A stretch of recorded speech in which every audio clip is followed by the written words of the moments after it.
Alicia is now recognized by the other students as the unpleasant one who mistreated Liz. She knows they resent her enough to disrupt the peace at the academy. Jill wonders why everyone sides with Liz Cather, despite all the ideals she preaches, and the fact that she spends her days chatting and drinking tea comfortably. Alicia then replies that guiding Liz to her destiny might take a little longer, so she'll need to keep building her bad reputation, as she's the best villain in history. But for now, they'll head home since they're going to Lowana tonight, and she needs to finish her homework soon. Once in Lowana, they inform Alicia of everything happening there. She notes, as expected, that discontent prevails. The more rebellious ones declare they will destroy everything in sight if they manage to leave the town. Alicia interrupts Rebecca to insist that safety is the top priority, pointing out that Rebecca won't be able to run with her injured leg. Rebecca, however, quickly assures her there's no need to worry, as everyone knows she's under Alicia's protection. Alicia is pleased to hear this, thinking it only enhances her image as a true villain. Rebecca goes on to say that she's noticed that everyone in the village, having been born there, had resigned themselves to inaction. But since someone who was supposed to die survived and is now trying to make a difference, it seems that the people now think that change might be possible. However, they still don't see Rebecca as their savior. She then asks Alicia, an outsider, if she thinks the village will ever be free. Alicia replies that, thanks to Liz and her great influence, people will become interested, but they aren't ready to take action yet. Will points out that a change on that scale won't happen overnight, so they shouldn't rush it. Rebecca then asks if Alicia could bring in seeds from outside so they can start farming. Alicia quickly declines, saying that villains don't give anything away for free. However, she muses that it might be interesting to see how the village's self-sufficiency might change things. Rebecca promises to report back to her on their progress, to which Alicia, pleased, agrees. As Alicia drafts a proposal about Lowana, Henry begins to question her about it. Alicia comments that it's been a while since she last saw him with Alan. Henry explains that they've grown apart, although they were inseparable since birth and he thought he knew Alan better than anyone else. Once they entered the academy, Alan was always with Liz. However, it was Liz who reminded him that he was still himself, regardless of their differences, and that being true to himself would make him irreplaceable. These words, she admits, felt like a saving grace. Upset, Alicia asks if he's there just to praise Liz. Henry quickly assures her that it's the opposite. When he argued with Liz about the essay, he felt that Liz was wrong, even though everyone else claimed that she started the fight. Hearing his brother's comment left him feeling like he didn't know him anymore, either as a twin or as a person, and he hasn't liked being around Liz's group since. Henri then asks what Alicia is up to, assuming that she must have had a reason to confront Liz. Alicia replies that it's nothing. Henri, thinking she doesn't want to tell him anything, starts to leave but hands her an invitation to have tea with the king and Liz's group. As they prepare for the meeting,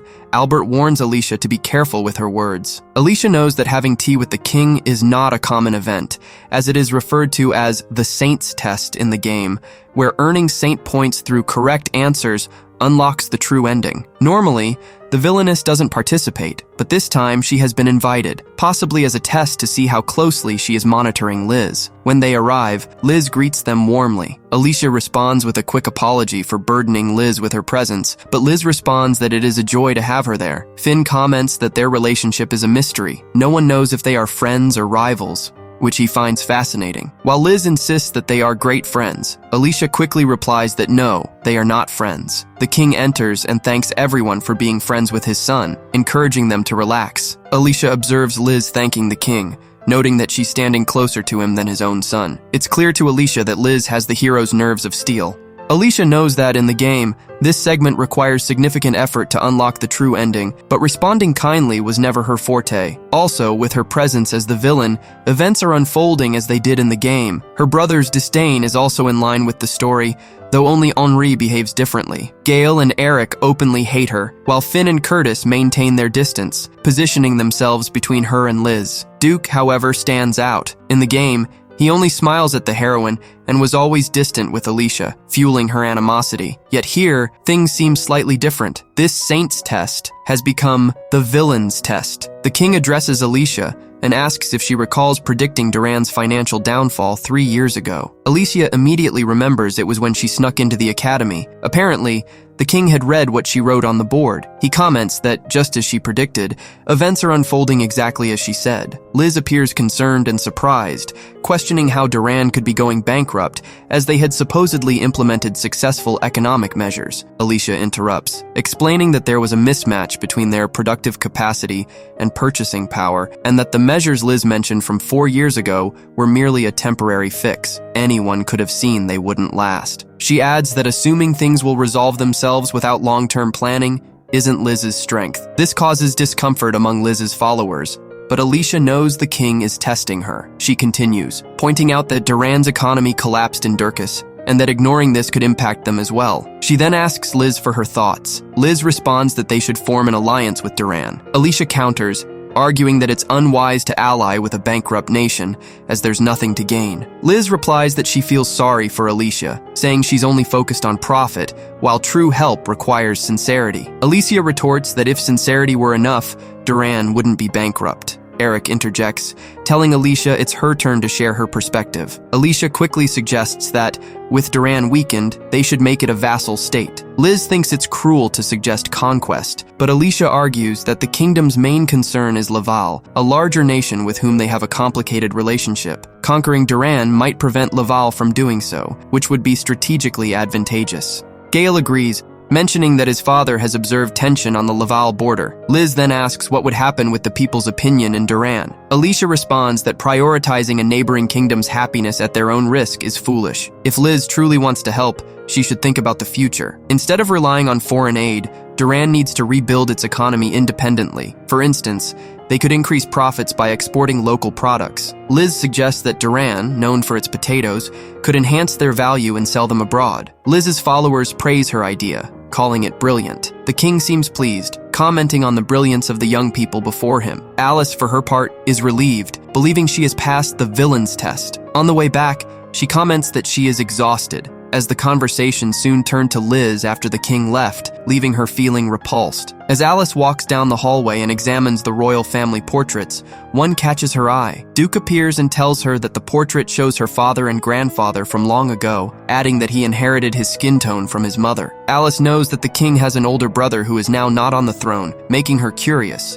but she refrains from asking questions. Duke then offers to walk her to the exit. Alice, skeptical, asks if he wouldn't rather be with Liz, implying that he probably came to make sure she didn't cause trouble, but Duke replies that he noticed she was going down the wrong path. When they reach the stairs, Alicia notices that unlike in the game, Duke's smile doesn't seem forced. Later, Alicia is practicing fencing while Jill watches. Just then, Henry arrives and strikes up a conversation with Jill. He asks if she's from Loana, noting that since he and Alicia seem to like Loana, he thought Jill might be from there. Observing Jill's behavior, he also comments that she seems to be afraid of everyone except Alicia. Jill immediately tells her to mind her own business. However, Henry warns her that if she plans to stay by Alicia's side, she should hide her feelings as they could become a weakness that someone could exploit. Jill, visibly confused, doesn't understand why Henry tells her this. Henry then mentions that her sister is determined to stand up to Liz because she hates her and wishes she had someone willing to stop her. Alicia steps in, quickly clarifying that she doesn't hate Liz, though she knows she can't reveal her true motives. She admits that her dream has always been to be a villain, so she enjoys challenging someone as perfect and popular as Liz. Henri laughs at his sister's comment. In the carriage, Henri continues to tease her. He confesses that he too is drawn to challenging someone, and Liz, with her protagonist aura, is the ideal target. Since Liz is special, so is everything she says. Henri adds that he doesn't particularly like good girls, which could explain his disinterest. Jill asks if this attraction could be related to magic. Alicia ponders this, pointing out that while Liz is the saint, things always seem to work out in her favor, which could seem unnatural. Henri doesn't believe Liz has been manipulated, as mind control magic doesn't last long. Alicia muses that she doesn't know all the types of magic that exist, but perhaps this magic is documented in an ancient grimoire. She has yet to study texts in ancient languages. Back at the academy, Alicia finds herself thinking about Liz. Even she doubts that Liz is twisted enough to manipulate others, as she appears as naive and innocent as she is in the game, naturally attracting others. Alice knows that she is the one who deviates the most from the events of the game. In the game, that version of Alice resented Liz, feeling superior, until she realized her own lack of talent and distanced herself. Alice, however, wants to be a much stronger villain than in the game, and that is why she has become more powerful. Also, Henry and Alan were inseparable in the game, while Duke was only kind to the heroine. Even Luana was barely mentioned, but many details differ now. Suddenly, Jill's scream brings Alice back to reality. She turns around to see several strange men, but before she can react, someone hits her from behind, knocking her unconscious. When Alice regains consciousness, she realizes that she is in a warehouse. She quickly realizes that this event does not happen in the game. The strange men return, bringing a battered Jill with them. Alice, seeing this, prepares for the worst. If you've reached this point in the video, don't forget to leave the word exquisito in the comments. Thank you very much, and see you in the next video.